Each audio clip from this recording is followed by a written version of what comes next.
السلام علیکم، آپ دیکھ رہے ہیں ٹیلنٹ نیوز۔ میں ہوں رمشا شبیر۔ شامل کریں گے سب سے پہلے نیوز ہیڈ لائنز۔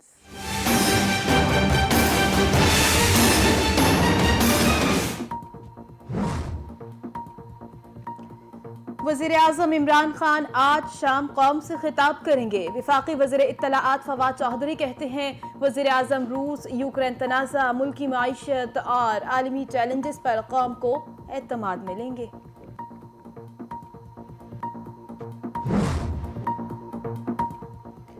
نون لیگ کا وزیراعظم سے قوم سے معافی مانگنے کا مطالبہ۔ مریم اورنگزیب کہتی ہیں جس شخص پر عوام کو اعتماد نہیں وہ کیا عوام کو اعتماد ملیں گے؟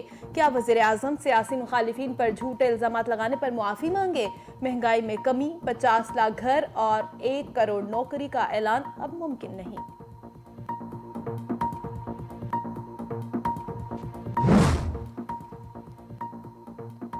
شہباز شریف، حمزہ شہباز کے خلاف منی لانڈرنگ کیس کی سماعت۔ لاہور کی بینکنگ کورٹ نے لیگی رہنماؤں پر فرد جرم 10 مارچ تک مؤخر کر دی۔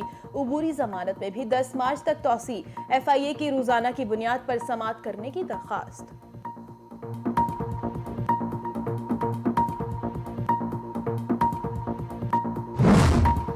ریاست مدینہ کے جھوٹے دعوے دار بنتے ہو۔ تم بتاؤ کہ توشہ خانہ میں تم نے کیا کیا اپنی جیب میں ڈالا ہے؟ پاکستانی قوم یاد ہے نا، یہ کہتا تھا میرا بڑا دل کرتا ہے کہ میں لوگوں کو جیلوں میں ڈالوں۔ کبھی کہتے یہ منی لانڈرر ہے، اس نے یہ اکاؤنٹ چھپایا ہے، فلاں چپڑاسی کے نام پر پیسہ آیا ہے۔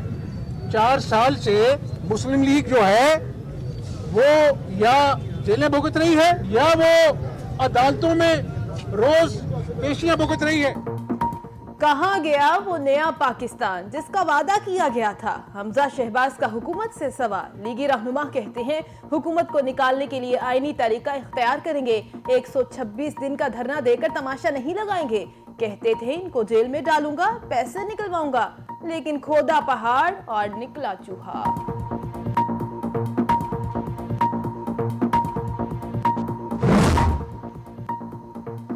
وزیر اعلیٰ سندھ مراد علی شاہ کہتے ہیں بلاول بھٹو بے حس حکومت کو نیند سے جگائیں گے۔ سلیکٹڈ حکومت سے جان چھڑانا پورے ملک کی آواز ہے۔ مہنگائی اور بے روزگاری کے خلاف لانگ مارچ میں ہزاروں افراد شریک ہیں، لیکن پی ٹی آئی رہنما پکنک پر سندھ میں نکلے ہیں، کرسیاں خالی ہیں۔ وزیراعظم قوم سے خطاب میں یہی کہیں گے کسی کو نہیں چھوڑوں گا، پپو کو ڈانس کرنا نہیں آتا، اسے جانا ہوگا۔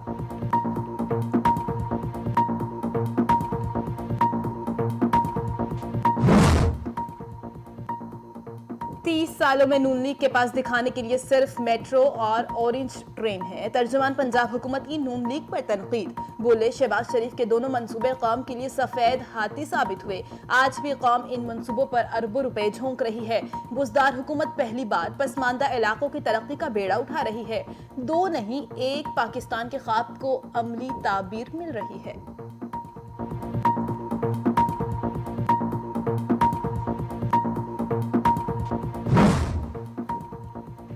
حکومت کو گھر بھیجنے کا مشن۔ پیپلز پارٹی کے لانگ مارچ کا آج دوسرا روز۔ پارٹی پرچموں کی بہار، جیالے پرجوش۔ مارچ کے شرکا آج ماتلی سے اگلی منزل کی جانب روانہ ہوں گے۔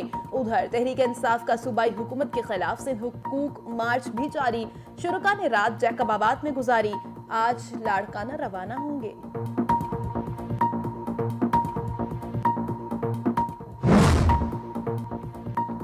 مہنگائی کے مارے عوام کو بڑا جھٹکا دینے کی تیاریاں۔ بجلی کی قیمت میں 6 روپے 10 پیسے اضافے کا امکان۔ ماہانہ فیول ایڈجسٹمنٹ کی درخواست پر سماعت آج ہوگی۔ منظوری کی صورت میں صارفین پر 60 ارب سے زائد کا اضافی بوجھ پڑے گا۔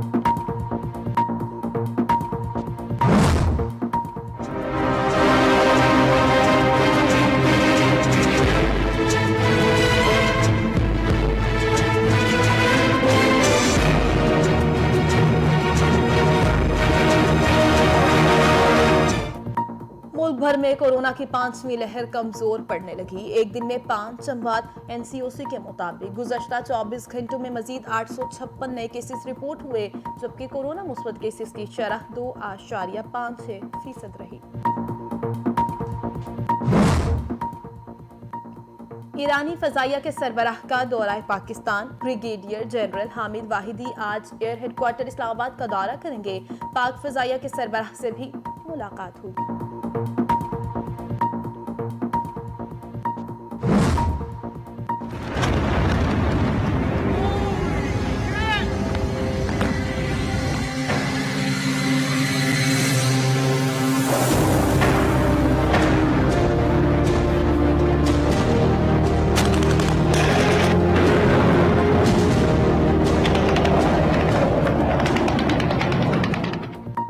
روس یوکرین میں شدید جھڑپوں کا سلسلہ جاری، روسی صدر کا جوہری فورسز کو الرٹ رہنے کا حکم۔ روسی فوج ٹینکوں سمیت دوسری بڑے یوکرینی شہر خارکیف میں داخل ہو گئی، شہر خیرسن اور برڈیانسک کا بھی محاصرہ کر لیا۔ لڑائی میں دنیا کا سب سے بڑا کارگو طیارہ تباہ، روس کا جھڑپوں کے دوران اپنے کئی اہلکاروں کی ہلاکت کا بھی اعتراف۔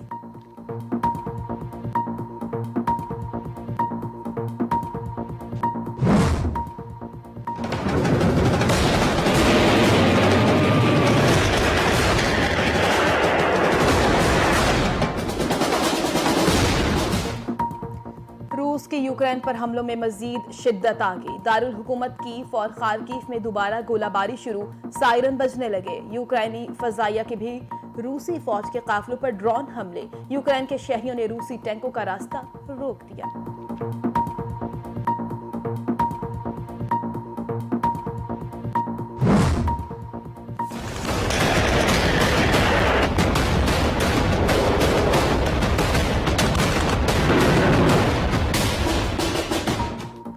اور روس یوکرین تنازع، عالمی پابندیوں سے روسی معیشت کو بڑا دھچکا، سخت اقتصادی پابندیوں کے بعد روبیل کی قدر 20% نیچے جا گری، بینکوں سے پیسے ختم، ATMs بھی خالی، عوام کا یوکرین سے جنگ ختم کرنے کا مطالبہ۔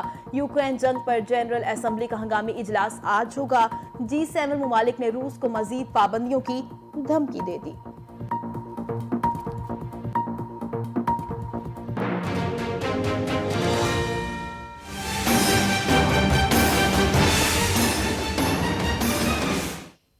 ہیڈ لائنز آپ جان چکے، بلیٹن کا باقاعدہ آغاز کریں گے لیکن اس بریک کے بعد۔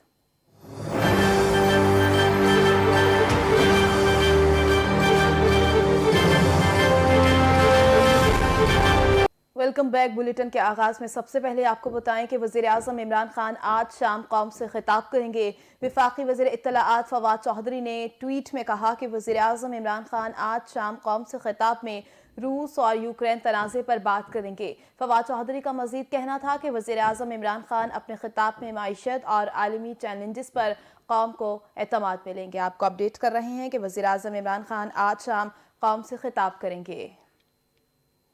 وفاقی وزیر اطلاعات فواد چوہدری نے ٹویٹ میں کہا کہ وزیراعظم عمران خان آج شام قوم سے خطاب میں روس اور یوکرین تنازع پر بات کریں گے۔ فواد چوہدری کا مزید کہنا تھا کہ وزیراعظم عمران خان اپنے خطاب میں معیشت اور عالمی چیلنجز پر قوم کو اعتماد میں لیں گے۔ آپ کو اپڈیٹ کر رہے ہیں کہ وزیراعظم آج شام قوم سے خطاب کریں گے جس میں وہ معیشت اور عالمی چیلنجز پر قوم کو اعتماد میں لیں گے، اور ساتھ ہی ساتھ وفاقی وزیر اطلاعات فواد چوہدری نے ٹویٹ کیا ہے جس میں انہوں نے کہا ہے کہ وزیراعظم عمران خان آج شام قوم سے خطاب میں روس اور یوکرین تنازع پر بات کریں گے۔ مزید انہوں نے کہا کہ وزیراعظم اپنے خطاب میں معیشت اور عالمی چیلنجز پر قوم کو اعتماد میں بھی لیں گے۔ آپ کو اپڈیٹ کر رہے ہیں کہ وزیراعظم عمران خان آج شام قوم سے خطاب کریں گے۔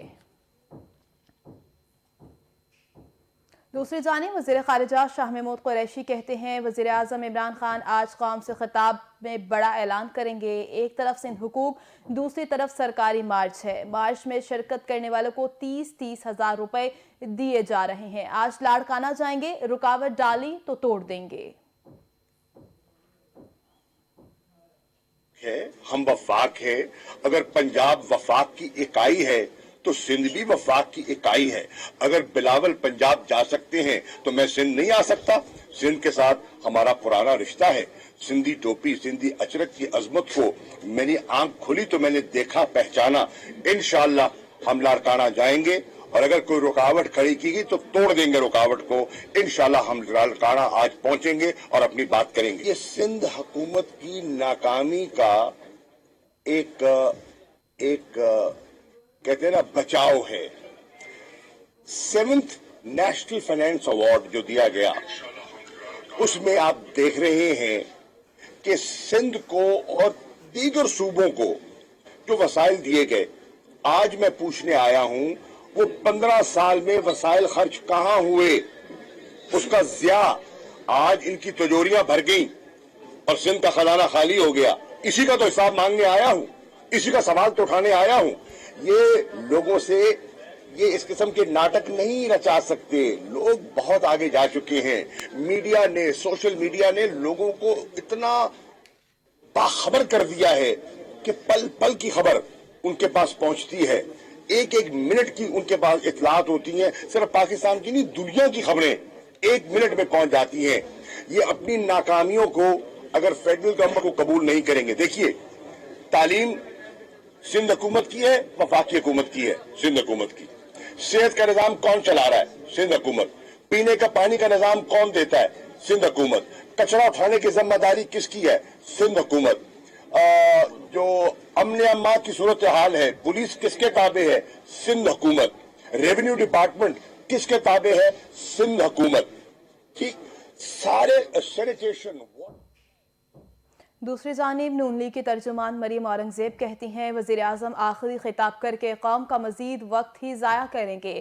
جس شخص پر عوام کو اعتماد نہیں، وہ کیا عوام کو اعتماد ملیں گے؟ ترجمان مسلم لیگ نون مریم اورنگزیب نے کہا کہ وزیر اعظم عمران خان غیر ملکی فنڈنگ، آٹا، چینی، بجلی اور گیس چوری کا حساب دیں.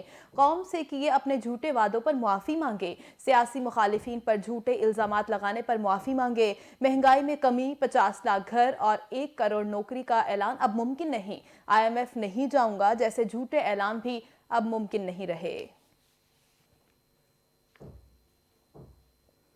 بینکنگ کورٹ نے شوگر ملز کے ذریعے منی لانڈرنگ کے کیس میں شہباز شریف اور حمزہ شہباز پر فرد جرم 10 مارچ تک مؤخر کر دی. عدالت نے لیگی رہنماؤں کی عبوری ضمانت میں 10 مارچ تک توسیع کر دی ہے. شہباز شریف اور حمزہ شہباز سمیت دیگر کے خلاف شوگر ملز کے ذریعے منی لانڈرنگ کے کیس کی سماعت ہوئی. شہباز شریف اور حمزہ شہباز سمیت دیگر ملزمان نے عدالت کے روبرو پیش ہو کر حاضری مکمل کروائی. ملزمان کے وکلاء نے استدعا کی کہ عدالت میں وکلاء کی ہڑتال ہے، آج دلائل نہیں دے سکتے. حمزہ شہباز کی جانب سے سینیٹر اعظم نذیر طارڑ نے وکالت نامہ جمع کروا دیا. ناظرین، لیگی رہنما حمزہ شہباز نے کہا ہے کہ ملکی معیشت تباہ. کہاں ہے نیا پاکستان؟ نااہل حکمرانوں نے ایک وعدہ بھی پورا نہیں کیا. نون لیگ 5.8% گروتھ چھوڑ کر گئی. ہم نے جھوٹے وعدے نہیں کیے، کام کر کے دکھایا. اب وقت آ گیا ہے قوم ان سے ایک ایک پائی کا حساب لے. شہباز شریف کو 2 مرتبہ جیل میں ڈالا. شاہد خاقان عباسی، احسن اقبال، خواجہ سعد رفیق، کس کس کا نام لوں؟ حنیف عباسی، حافظ نعمان، خواجہ سلمان رفیق، کس کس کا نام لوں؟ اور پاکستانی قوم یاد ہے نا، یہ کہتا تھا میرا بڑا دل کرتا ہے کہ میں لوگوں کو جیلوں میں ڈالوں اور لوٹا ہوا پیسہ لے کے آؤں. یہ شہزاد اکبر جو اس کے 9 رتنوں میں سے ایک ہے، اس کے جو تماش بین گزراں ہیں، کبھی کہتے یہ منی لانڈرر ہے، اس نے یہ اکاؤنٹ چھپایا ہے، فلاں چپڑاسی کے نام پر پیسہ آیا ہے. 4 سال سے مسلم لیگ جو ہے وہ یا جیلیں بھگت رہی ہے یا وہ عدالتوں میں روز پیشیاں بھگت رہی ہے. اور خدا کے فضل و کرم سے اربوں کے منصوبے کاغذی نہیں ہیں. عمران نیازی کے نئے پاکستان کے جھوٹے داروں کی طرح موٹر وے ملتان لاہور موٹر وے دیکھیے، بجلی کے منصوبے دیکھیے، کراچی سے لاہور موٹر وے دیکھیے. ادھر ساؤتھ میں جہاں پر انہوں نے جھوٹا نعرہ لگایا تھا، ساؤتھ کے لوگوں سے بھی مذاق کیا، نہ وہاں پہ صوبہ بن سکا. جا کے دیکھیں خانیوال لودھا روڈ دیکھیں، ایکسپریس وے، حاصل پور بہاولپور روڈ دیکھیں، طیب اردغان ہاسپٹل دیکھیں، یہاں لاہور میں کڈنی اینڈ لیور ٹرانسپلانٹ دیکھیں. میں کہنا یہ چاہ رہا ہوں کہ آج اپوزیشن نے اس کو کیا بے نقاب کرنا تھا. جب خدا کی ذات سنتی ہے، وہ دلوں کے حال جانتی ہے کہ یہ عمران نیازی روز آ کر جھوٹ بولتا ہے.